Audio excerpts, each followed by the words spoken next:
6 اور 7 مئی کی شب بھارتی مسلح افواج نے بلا اشتعال اور قابل مذمت بزدلانہ حملے کیے۔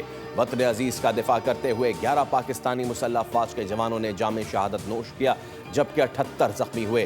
بھارتی حملوں میں معصوم شہریوں کو نشانہ بنایا گیا، ان میں خواتین، بچے اور بزرگ شامل تھے۔ ISPR کے مطابق بھارت کے وحشیانہ حملوں میں 40 شہری شہید ہوئے، شہداء میں 7 خواتین اور 15 بچے شامل۔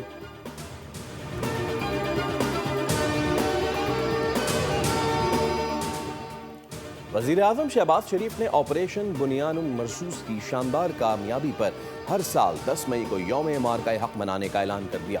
شہداء کے ورثاء کو 1 کروڑ، زخمیوں کو 10 سے 20 لاکھ روپے دیے جائیں گے۔ بیان میں کہا، حکومت اس جمعے کو یوم تشکر بھی منائے گی۔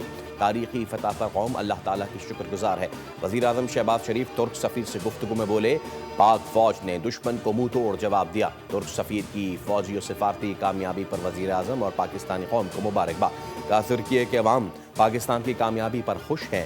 نائب وزیر اعظم اسحاق ڈار سے سعودی عرب کے سفیر نواف بن سعید المالکی کی ملاقات۔ نائب وزیر اعظم اور سعودی سفیر کا 2 طرفہ برادرانہ تعلقات کو مزید فروغ دینے کا عزم۔ دوسری جانب نائب وزیر اعظم اسحاق ڈار سے برطانوی اور فرانسیسی وزرائے خارجہ کا ٹیلی فونک رابطہ۔ خطے میں ہونے والی پیش رفت پر تبادلہ خیال۔ برطانوی وزیر خارجہ نے امن کے لیے پاکستان کی کوششوں کو سراہا۔ فرانس کا پاک بھارت جنگ بندی کا خیر مقدم، معصوم جانوں کے ضیاع پر افسوس کا اظہار۔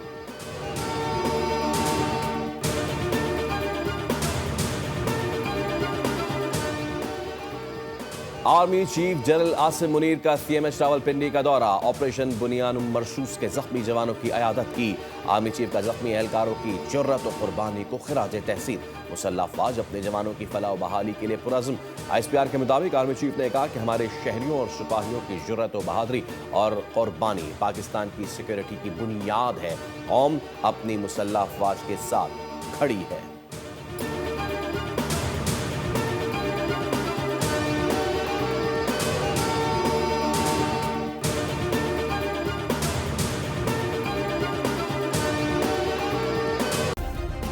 سبسکرائب کریں اور بیل دبائیں تاکہ کوئی خبر رہ نہ جائے۔